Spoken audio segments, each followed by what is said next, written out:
نبی رحمت صلی اللہ علیہ وسلم نے خواب دیکھا کہ ہم نے کعبۃ اللہ کا طواف کیا، حلق ہو گیا، کسی نے قصر کروایا، حضور نے خواب سنائی، صحابہ بڑے خوش ہو گئے۔ ایک عرصہ ہو گیا تھا مکے سے نکلے ہوئے، کہتے ہیں یا رسول اللہ پھر ہم چلتے ہیں، عمرہ کر کے آتے ہیں۔ حضور نے بھی احرام باندھ لیا، دیگر صحابہ نے بھی احرام باندھ لیا۔ جب کافروں کو پتہ چلا نا کہ مسلمان مکے میں آ رہے ہیں، انہوں نے مزاحمت کی، روکا۔ اس وقت حضور حدیبیہ کے مقام پہ پہنچ گئے تھے۔ کہاں پہ؟ یہ مکہ شریف کے بالکل قریب آ جاتا ہے، چند کلومیٹر کا۔ وہاں پہ آپ نے سٹے کیا۔ 1400 صحابہ تھے، دوسری روایت کے مطابق 1500 صحابہ۔ حضور علیہ السلام نے حضرت عثمان غنی کو کھڑا کیا، فرمایا عثمان میں تمہیں اپنا سفیر بنا کے مکہ والوں کی طرف بھیج رہا ہوں۔ کیا بنا کے؟ سفیر سمجھتے ہو؟ سفیر کسے کہتے ہیں؟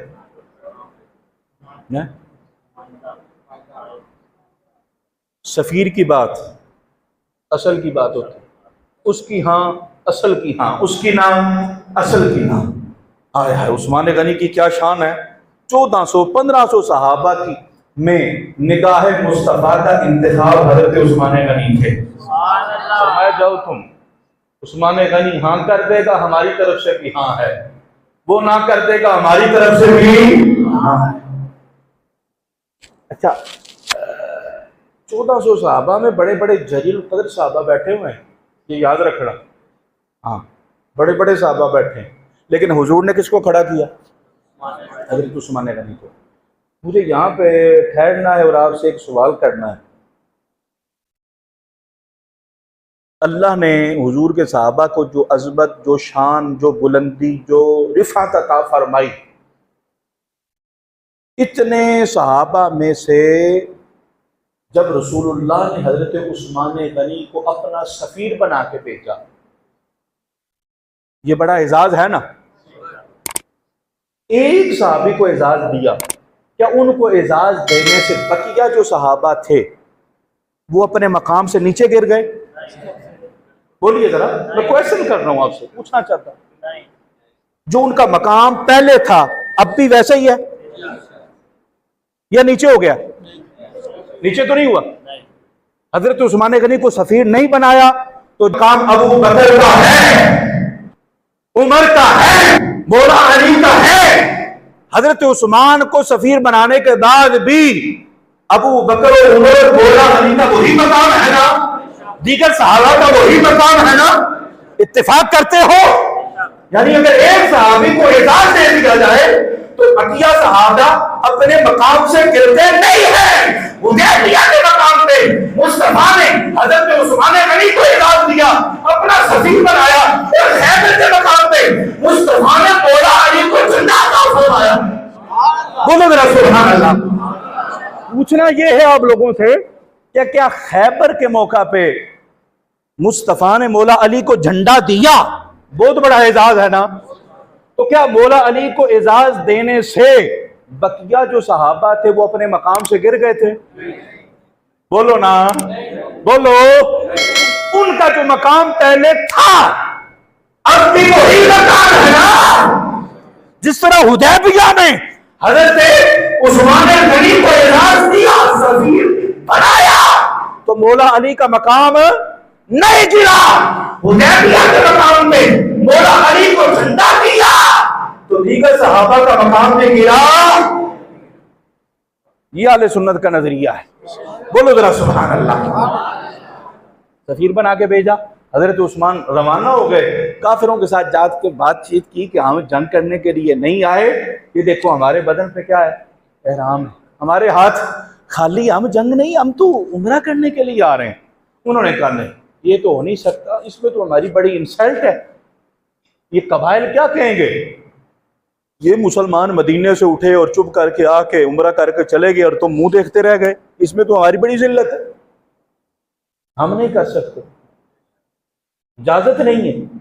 لیکن عثمان تو آ گیا ہے، یہ کعبہ ہے، یہ حجر اسود ہے، یہ صفا مروہ ہے، یہ زمزم شریف ہے، جا کعبۃ اللہ کا طواف کر لے، تجھے اجازت ہے، حجر اسود کو بوسے دے لے، زمزم پی لے، صفا مروہ کی صحیح کر لے، جا تجھے اجازت ہے۔ اب حضرت عثمان غنی کا جواب، ہم ہوتے تو کیا کرتے؟ چھلانگا مار کے جاندے، نچدے جاندے، دوڑ کے جاندے، شکر ہے مینوں تے اجازت ملی۔ جی ہے نا، ہم پاکستان میں رہتے ہیں، لاہور میں رہتے ہیں، ہم مکے میں پیدا نہیں ہوئے، ہم نے کعبۃ اللہ کو ایک بار بھی نہیں دیکھا، لیکن ہمارا دل دھڑکتا ہے کعبے کو دیکھنے کے لیے، ایسا ہی ہے نا؟ اللہ سب کو دکھائے گا، سب کو دیدار کروائے، دل دھڑکتا ہے نا؟ تو یار ایمان سے بتاؤ، جو عثمان پیدا ہی مکے میں ہوا ہو، جوان بھی مکے میں ہوا ہو،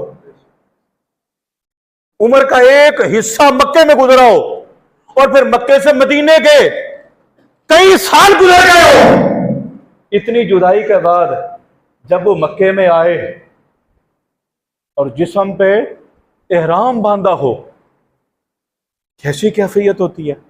جنہوں نے ماشاءاللہ حج کیا، عمرہ کیا ہے، آپ جانتے ہیں نا جب بدن پہ احرام باندھا ہو تو کیا ہوتا ہے؟ بندہ کہتا ہے جلدی جلدی میں عمرہ کرا، کیونکہ نا احرام کی پابندیاں ہیں، احرام کی پابندیاں ہیں، یہ نہیں کر بول سکتے، بندہ کہتا ہے جلدی جلدی عمرہ مکمل ہوئے، میں احرام لاما دوسرے کپڑے پاما، ایسے ہی ہے نا؟ تو حضرت عثمان غنی کے بدن پہ احرام بھی ہے، اتنے عرصے کے بعد مکے آنا نصیب ہوا، اور کافروں کی طرف سے اجازت ہے عثمان یہ رہا کعبہ، کعبے کا طواف کر لو۔ حضرت عثمان کا جواب سنو، خدا کی قسم، آئے فرمانے لگے تم کہتے ہو کعبے کا طواف کرنے، رب کعبہ کی قسم ہے میں اپنے مصطفیٰ کے بغیر کعبے کو دیکھنا بھی پسند نہیں کرتا ہوں، میں تو کعبے کو دیکھوں گا بھی نہیں۔ یہ جو اعلیٰ حضرت نے فرمایا نا، حاجیو آؤ شہنشاہ کا روزہ دیکھو، کعبہ تو دیکھ چکے، اب کعبے کا بھی کعبہ دیکھو۔ یہ بریلی کے تاجدار نے کہاں سے یہ نظریہ لیا؟ حضرت عثمان غنی سے لیا ہے، ان سے لیا ہے، تب میں تو دیکھوں گا بھی نہیں۔ اتنی بات کہی نا تو کافروں کو بڑا غصہ آیا، انہوں نے کہا یہ ہماری انسلٹ کر رہا ہے، پکڑا قید میں ڈال دیا۔ اور افواہ پھیل گئی کہ حضرت عثمان غنی شہید ہو گئے، اور محبوب کریم علیہ السلام جب پتہ چلا کہ عثمان شہید ہو گئے، صحابہ بڑے تیش میں آ گئے، غصے میں آ گئے، میرے آقا فرمانے لگے آؤ ان کا بدلہ لینے کے لیے میری بیعت کرو، میری بولو ذرا، میری 1400 صحابہ یا 1500 صحابہ نے حضور کی بیعت کیا تھی؟ بیعت کیا تھی کہ ہم بدلہ لے کے جائیں گے۔ اچھا، بدلے میں لڑائی کے اندر کیا ہوتا ہے؟ اگلی کی بھی جان جا سکتی ہے اور بھی جا سکتی ہے۔ اچھا، حضرت عثمان غنی تھے کتنے؟ اور ادھر 1400 تھے۔ میں نے کہا عثمان تیری شان کے کیا کہنے، مصطفیٰ کی نظر میں تو اتنا قیمتی ہے، صحابہ کی نظر میں تو اتنا قیمتی ہے، ایک طرف عثمان ہے اور دوسری طرف 1400 صحابہ اپنی جانیں دینے کے لیے تیار بیٹھے ہیں۔ کیا مقام ہے حضرت عثمان غنی کا؟ حضرت عثمان غنی رضی اللہ تعالیٰ کی قتل کی جو افواہ پھیل گئی، حضور نے فرمایا آؤ بیعت کرو، صحابہ نے بیعت کی۔ اب کئی لوگ بڑے خوش ہو گئے، کہا دیکھا نبی کو غیب کی خبر نہیں نا۔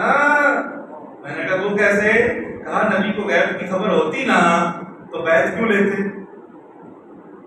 بیعت تو لی تھی حضرت عثمان کا بدلہ لینے کے لیے، تو عثمان تو زندہ ہے مکے میں، تو زندہ کی بیعت تو نہیں نہ لی جاتی، وہ تو زندہ ہے، حضور کو خبر کوئی نہیں۔ میں نے کہا حضور کو خبر نہیں، کیوں بیعت کے لیے 1400 صحابہ نے بیعت، ایک صحابی آپ نے بیعت کر رہا ہے، کتنا ٹائم لگتا ہونا؟ کتنے جنے بیٹھے ہو روزہ؟ ایک آگے مینوں ملے، کتنا ٹائم لگے گا؟ 1400 صحابہ کی بیعت کر رہے ہیں، الفاظ دہرا رہے ہیں، کتنا ٹائم لگا ہوگا؟ اور یہ وقت کس کا ہے؟ مصطفیٰ کا ہے، قیمتی وقت ہے۔ اگر تم کو بیعت لی حضور کو خبر نہیں تھی، میں نے کہا خدا کو بھی خبر نہیں تھی، خدا نے وحی کیوں نہیں نازل کی؟ محبوب پیارے عثمان تو زندہ ہے، کون سے کام کر رہے ہو؟ بیعت نہ کرو، بیعت نہ کرو۔ خدا نے وحی نہیں کی، وحی کی ہے حضور نے بیعت اس میں جانتے تھے کہ عثمان بیعت اسی لیے دیگر جو قبائل تھے اور کافر تھے ان کی نظر میں تو عثمان غنی شہید ہو گئے نا، مارے گئے نا، وہ تو یہی سمجھتے تھے قتل ہو گئے۔ اب اگر بیعت نہ لیتے تو وہ کیا سمجھتے کہ مسلمانوں کی نظر میں حضرت عثمان غنی کی کوئی قدر؟ تو بیعت لے کے مصطفیٰ نے کو پیغام دیا ہے عثمان ہمیں پیارا کتنا ہے، ایک طرف ایک عثمان ہے، دوسری طرف 1400 صحابہ کٹ جائیں گے پر عثمان کا بدلہ لے کر جائیں گے۔ اگلا بات سنو، اگلی بات سنو، 1400 صحابہ نے حضور کی بیعت کی تو میرے آقا نے ایسے ہاتھ اٹھایا، حدیبیہ کے مقام پہ مصطفیٰ نے اپنا ہاتھ اٹھایا اور فرمایا میرے صحابہ یہ ہاتھ کس کا ہے؟ یہ ہاتھ کس کا ہے؟ یا رسول اللہ کہ آپ کا ہاتھ ہے، فرمایا میرا ہاتھ ہے، دبا لینا، حاضی ید عثمان، آج میرا ہاتھ عثمان کا ہاتھ بن گیا ہے، آج میرا ہاتھ ہے، بولو ذرا آج میرا ہاتھ ہے، عثمان کا ہاتھ بن گیا۔ مصطفیٰ نے اپنا ہاتھ عثمان کا ہاتھ بنا دیا۔ کون سا ہاتھ؟ جو ہاتھ اٹھتا ہے تو ڈوبا ہوا سورج واپس آ جاتا ہے، جس ہاتھ کی انگلی کا اشارہ ہوتا ہے چاند کے 2 ٹکڑے ہو جاتے ہیں، جو ہاتھ تھوڑے سے پانی میں چلا جائے اللہ پانی کے چشمے جاری فرمانے کا ہے، وہ ہاتھ مصطفیٰ کا